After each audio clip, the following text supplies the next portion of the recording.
Tuan-tuan dan puan sekalian, sudahlah sifat nafsu begitu rupa. Di sana ada lagi nafsu yang menipu kita. Kita fikir iman, kita fikir akal, kita fikir hati,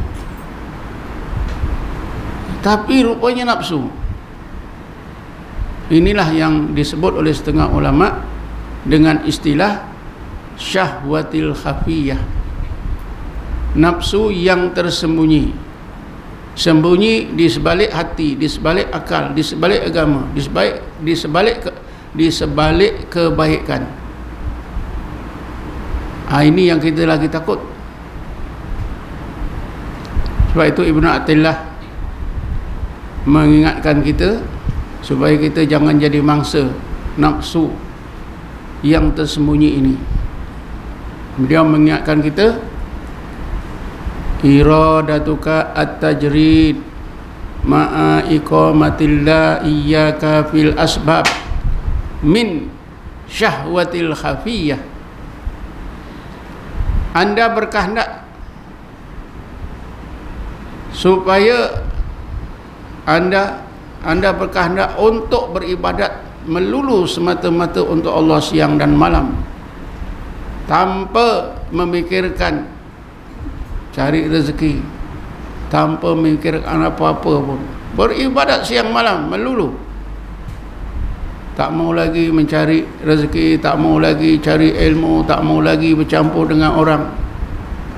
Duduk saja. Nampaknya baik, tuan-tuan. Tapi kata Ibnu Athaillah, kehendak kita seperti itu adalah didorong oleh nafsu yang tersembunyi.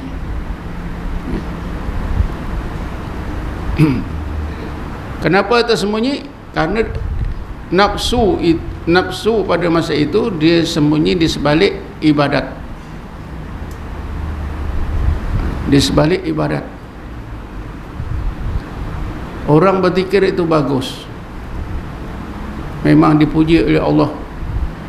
Kedudukannya pun kita tahu dalam Quran. Orang-orang yang berzikir ini, ya, disebut oleh Nabi sebagai golongan as-sabiqun, sebagai golongan al-mufarridun, orang-orang manusia-manusia yang di depan sekali, hampir kepada Allah Subhanahu wa taala. Kalau ikut Quran, as-sabiqun as-sabiqun ulaikal muqarrabun. Jadi orang berzikir itu adalah orang yang muqarrabun, hampir kepada Allah. Jadi amalan zikir itu bagus.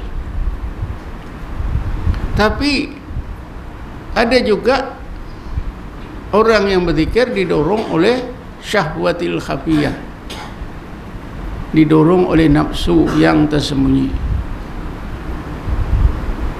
Bila didorong oleh nafsu yang tersembunyi, maka syaitan pun menyelinaplah dalam nafsu, dalam hati, dalam akal, yang akhirnya orang yang berzikir, beribadat tadi jadi mangsa syaitan. Mereka tak tahu. Sebab itu dalam ilmu tasawuf kita dapati, bila kita belajar ilmu tasawuf, beramal dengan tasawuf, beribadat siang dan malam, kita jangan ada niat lain kecuali Allah dan keredaannya. Kalau ada niat lain, memang niat-niat yang lain daripada itu semuanya adalah terbit daripada syahwatil khafiyah, nafsu yang tersembunyi. Sebab itu bila kita belajar ilmu tasawuf, bila kita beramal ibadat, yang kita boleh niat, ya Allah, aku mau Engkau dan keredaanmu, sebagaimana yang diterangkan oleh Allah para sahabat dalam Quran. Para sahabat Nabi semasa di Mekah, semasa di Madinah, mereka beribadat siang malam, tak ada tujuan lain kecuali Allah dan keredaannya. Bismillahirrahmanirrahim. wala tatrudil ladzina yad'una rabbahum bil ghadati wal asyi yuriduna wajhah. Ya Muhammad, engkau jangan halau orang-orang Islam, sahabat-sahabatmu yang beribadat siang dan malam, yuriduna wajhah, mereka mau hanya Allah. Ini di Mekah, tuan-tuan. Sesudah pindah Madinah, dalam suratul Kahfi Allah Ta'ala berfirman, bismillahirrahmanirrahim, wasbir nafsaka ma'al ladhina yad'una rabbahum bil ghadati wal asyi yuriduna wajhah. Ya Muhammad, engkau sabarkan saja hatimu terus bersama dengan sahabat-sahabatmu orang-orang mukmin. Mereka itu beribadat siang dan malam, yang mereka mau ialah Allah. Yuriduna wajhah. Ya, ini panduan, tuan-tuan. Apa saja kebaikan yang kita buat, tujuan kita ialah Allah. Kalau ada yang lain dan itu adalah dorongan nafsu yang tersembunyi. Dia sembunyi di sebalik kebaikan, dia sembunyi di balik akal, di sebalik hati kita. Sebab itu Ibn Athaillah juga mengingatkan kita, andainya bila kita beramal siang dan malam, kita rasa Allah sudah kurniakan satu tingkat, Allah sudah kurniakan satu ilmu, maka hendaklah, kata Ibn Athaillah, hendaklah jangan dipandang, hendaklah di dalam hati itu tempat yang aku tuju non jauh di sana. Jadi kita pandang Allah saja. Sebab itulah orang-orang sufi begitu, tuan-tuan. Mereka beribadat apa saja, sama ada betul ataupun salah, hendaklah dipandang Allah terus. Hendaklah berkata dalam hatinya, apa yang aku mau masih jauh di sana. Kadang-kadang, tuan-tuan, kita beramal ibadat ni diuji oleh Allah Ta'ala,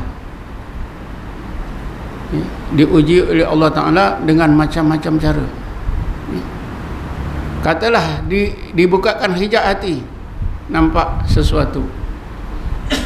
Kalau kita tertarik hati dengan apa yang kita nampak dengan pandangan hati, memang kita tak akan sampai kepada Allah dan keituannya.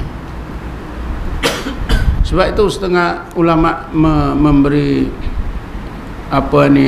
panduan kepada kita, selain daripada apa yang disebut oleh Ibn Athaillah tadi, apa yang aku mau masih jauh sana.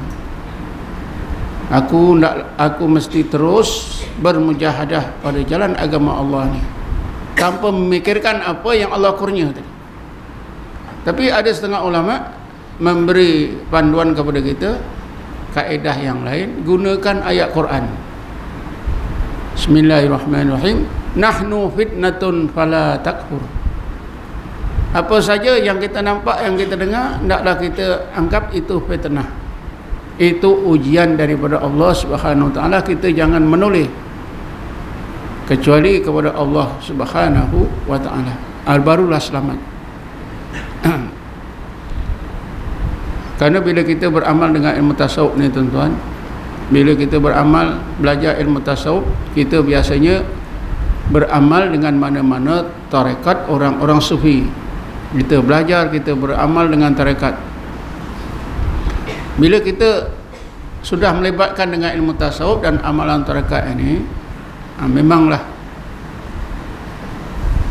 bermakna kita menjalani jalan agama Allah, bukan saja zahir kita tetapi batin kita, bukan saja anggota zahir kita tapi juga hati kita, zahir dan batin kita.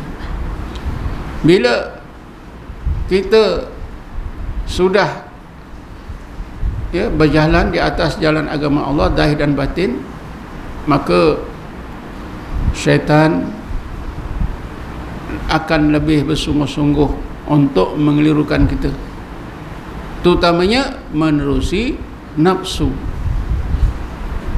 Sebab itulah Ibn Athaillah tadi menyebutkan wa innama yukhafu alaika min ghalabatil hawa alaika, bahwasanya yang lebih dibimbangkan ke atas kamu ialah apabila nafsu kamu mengalahkan akal dan hati kamu. Pasal apa? Syaitan tadi sudah menyelinap macam baik, macam seolah-olah memberi apa yang kita mahukan.